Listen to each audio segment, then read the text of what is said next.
2028ಕ್ಕೆ ಮತ್ತೊಮ್ಮೆ H D. Kumaraswamy CM ಆಗ್ತಾರೆ. ಗುರುಮಿಟ್ಕಲ್ನ ಶಾಸಕ ಶರಣಗೌಡ ಕಂದಕೂರ್ ಭವಿಷ್ಯವನ್ನ ನುಡಿದಿದ್ದಾರೆ. ಭವಿಷ್ಯದ ಮಾತನ್ನ ಆಡಿದ್ದಾರೆ ಶರಣಗೌಡ ಕಂದಕೂರ್ ಅವರು. ಅಲಿಪುರ್ ಗ್ರಾಮದಲ್ಲಿ ಶಾಸಕ ಕಂದಕೂರ್ ಈ ಒಂದು ಸ್ಫೋಟಕ ಹೇಳಿಕೆ ನೀಡಿರುವಂತದ್ದು. ಜೆಡಿಎಸ್ ಪಕ್ಷಕ್ಕೆ ವಿವಿಧ ಪಕ್ಷಗಳನ್ನ ತೊರೆದು ಕಾರ್ಯಕರ್ತರು ಜೆಡಿಎಸ್ ಪಕ್ಷಕ್ಕೆ ಜಾಯಿನ್ ಆದ್ರು. ಈ ಸಂದರ್ಭದಲ್ಲಿ ಶಾಸಕ ಶರಣಗೌಡ ಕಂದಕೂರ್ ಭವಿಷ್ಯದ ಮಾತನ್ನ ಆಡಿದ್ದಾರೆ.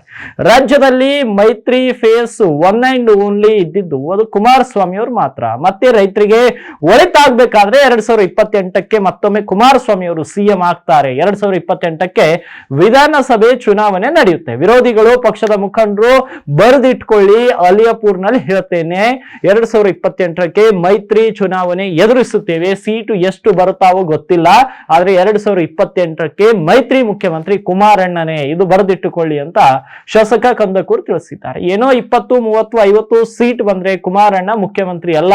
ಈ ರಾಜ್ಯದ ಮೈತ್ರಿ ಫೇಸ್ ಒನ್ ಅಂಡ್ ಓನ್ಲಿ ಇದ್ದಿದ್ದು ಕುಮಾರಣ್ಣನಿಗೆ ಮಾತ್ರ. ಮತ್ತೆ ರೈತರಿಗೆ ಒಳಿತಾಗಬೇಕಾದ್ರೆ 2028ಕ್ಕೆ ಮತ್ತೊಮ್ಮೆ ಕುಮಾರಸ್ವಾಮಿ ಅವರು ಸಿಎಂ ಆಗ್ತಾರೆ. ಅವರು ಸಿಎಂ ಆದ್ಮೇಲೆ ರೈತರ ಬದುಕು ಹಸನವಾಗಲಿದೆ ಅಂತ ಶಾಸಕ ಶರಣಗೌಡ ಕಂದಕೂರ್ ತಿಳಿಸಿದ್ದಾರೆ.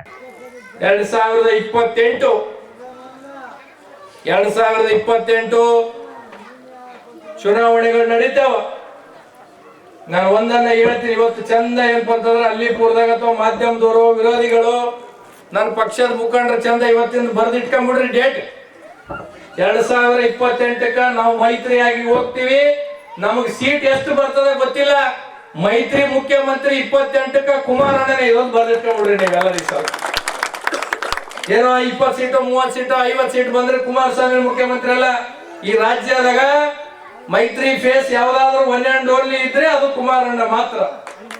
ಹಾಗಾಗಿ 28ಕ್ಕ, ಯಾಕಂದ್ರೆ ಅನೇಕ ಸಲ ದೇವೇಗೌಡರು ಇರ್ಬೋದು, ರಾಮಕೃಷ್ಣ ಹೆಗಡೆ ಇರ್ಬೋದು, ಜೆ.ಎಚ್. ಪಟೇಲ್ ಇರ್ಬೋದು, ಅನೇಕ ನಾಯಕರು ಕುಮಾರಸ್ವಾಮಿ ಅವರು ಜನತಾ ದಳ, ಜನತಾ ಪರಿವಾರ, ಜನತಾ ಸರ್ಕಾರಗಳಿದ್ದಾಗ ಗಂಗಾ ಕಲ್ಯಾಣ ಇರ್ಬೋದು, ಇವತ್ತು ಬೋರ್ವೆಲ್ ಗಳನ್ನ ಕೊಡ್ತಕ್ಕಂಥದ್ದು ಇರ್ಬೋದು, ಸಾಲ ಮನ್ನಾ ಮಾಡಿರ್ತಕ್ಕಂಥದ್ದು ಇರ್ಬೋದು, ರೈತರಿಗೆ ಕೃಷಿ ಬೀಜಗಳು ಉತ್ಪನ್ನದಾಗ ಆಗ್ತಕ್ಕಂಥ 75% ಸಬ್ಸಿಡಿಗಳನ್ನು ಕೊಡ್ತಕ್ಕಂಥದ್ದು ಇರ್ಬೋದು, ಸಾಲ ಮನ್ನಾ ಮಾಡಿರ್ತಕ್ಕಂಥದ್ದು ಇರ್ಬೋದು.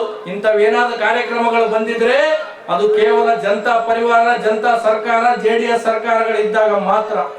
ಅಂತದ್ದು ಮತ್ತೆ ಪುನಃ ಏನಂದ್ರೆ ರೈತರ ಜೀವಕ ಒಳ್ಳೇದಾಗ್ತಕ್ಕಂಥದ್ದು ಏನಾದ್ರೂ ಆಗ್ಬೇಕಾಗಿತ್ತಂದ್ರೆ ಅದು ಮತ್ತೊಮ್ಮೆ ಕುಮಾರಸ್ವಾಮಿ ಅವರು 28ಕ್ಕೆ ಮುಖ್ಯಮಂತ್ರಿ ಆಗ್ತಾರೆ.